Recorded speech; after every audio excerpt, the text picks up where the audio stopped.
Time manipulation is old hat when it comes to shooters, but time travel is still fair game. Darkest of Days tries to capitalize on this vacuum with an adventure that spans some of the most dramatic moments in human history. Is it a journey worth taking, or should this experience be stricken from the books?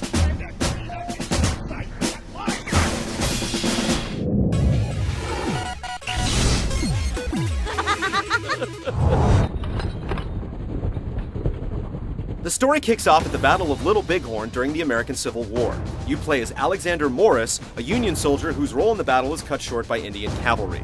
Right before you catch a tomahawk to the head, strange men come and whisk you away. Congratulations, you're now part of the Time Police. You gotta go now! You soon learn that, thanks to messy paper shuffling on the part of the Union Army, you're essentially MIA as far as the history books go.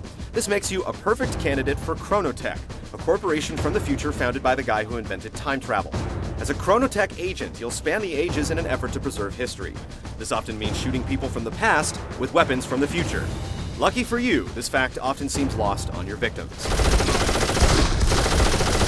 The story is more or less absurd. You're supposed to find Dr. Cole, the inventor of time travel, but when you do, he acts deranged and senile for no reason. Meanwhile, the sinister lady who's giving you orders on the computer screen in your headquarters in the future sees her role just fizzle out at the end. The ending is a cliffhanger, which, chances are, will never be resolved. One high point is your partner Dexter, a 9/11 firefighter whose past was scrubbed from history just like yours. He's actually voiced well, and all things considered, serves as the story's sole shred of believability. All right, way to clear him out. I got this old heap running. Jump in the back and I'll take the wheel. I don't imagine you ever learned to drive.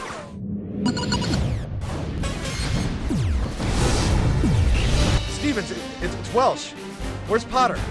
Where are the orders? Potter took off. We're scattered. I got spooked. Potter took off and Ambush! Run! Darkest of Days mostly takes place during two eras, the American Civil War and World War I Germany. You'll spend one lengthy sequence in World War II and endure the laborious endgame set in ancient Pompeii during the eruption of Mount Vesuvius. There's no multiplayer to speak of, and apart from letting you choose from 2 or 3 missions to take on, the proceedings are strictly linear. Missions usually involve tracking down historical VIPs by embedding yourself in their units and making sure they don't die. In practice, so long as you don't die yourself, your charges will be fairly safe. The environments tend toward the wide open, and you typically run from battle to battle as your partner Dexter barks orders to drive home the imperative nature of your quest. This path is the only... The main problem is that in spite of their openness, the environments are built to contain you on an arbitrary critical path. Often, the most logical path from point A to point B will be blocked off by an invisible wall. When you're merely trying to reach your next objective, this is little more than an annoyance. It's easy enough just to backtrack and figure out where the game wants you to go, but when you're under fire, this leads to many a death. It doesn't help that the map system is tremendously onerous. When you need to figure out where to go, your character literally pulls out a map in real time, Far Cry 2 style. It's an odd design choice and an increasingly puzzling one when you consider the game's context. Chronotech is able to zip you through time and arm you with devastatingly powerful weapons, but they won't give you a wrist-mounted PDA that works as a minimap. Darkest of Days is a trim, straightforward package, clocking in at around 10 to 12 hours from start to finish. There isn't much in the way of bonuses apart from a mildly amusing hidden level that you can unlock if you stand in the right place during the ending sequence. For a game that's nearly full price, its feature set definitely comes up short. Shit, this is gonna be close! Son of a bitch! That's gonna bite us in the ass, I think. Let's just get out of here before anything else goes past.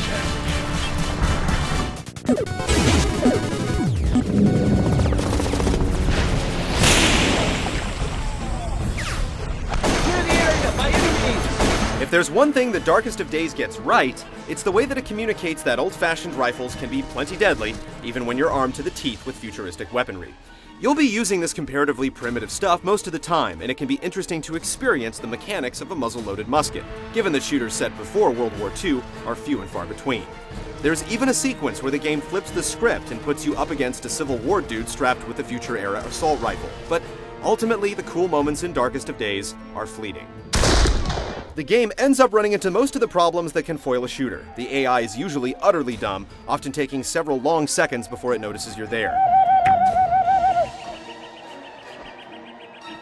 Enemies will stand still as you lay into them with your awkward melee attacks, and sometimes even take a few shots to the body before turning around and returning fire. It's bad. Technical problems are also prevalent, and they frequently overwhelm the game experience. In some battles, you'll be up against large numbers of enemies, several dozens at least. During these, though, the game starts to chug badly, bordering on unplayable. The issue isn't reserved for big firefights either. The game will turn into a slideshow at the oddest moments. Get your knives, man! In all, Darkest of Days is a mess. The scant, exciting moments do not redeem it.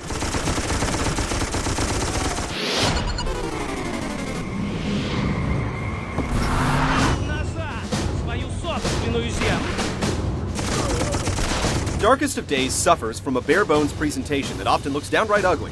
The animations look puppet-like during odd moments, the particle effects look cheap and crude, and the environment's rough and repetitive. This game will not turn any heads. The music is also ultimately forgettable, and most of the voice acting falls flat, with the exception of Dexter, whose performance actually has some heart. It's nasty shit out there, huh? Isn't it great to fight at the Battle of Antietam, seeing how you missed it the first time around? There's really no reason to bother with Darkest of Days, especially with a price tag that approaches full retail. There are a few moments that might be memorable, but you can live without experiencing them. If given the opportunity to embark on this journey through time, do yourself a favor and step away from the portal. Come on, let's blow this pop stand.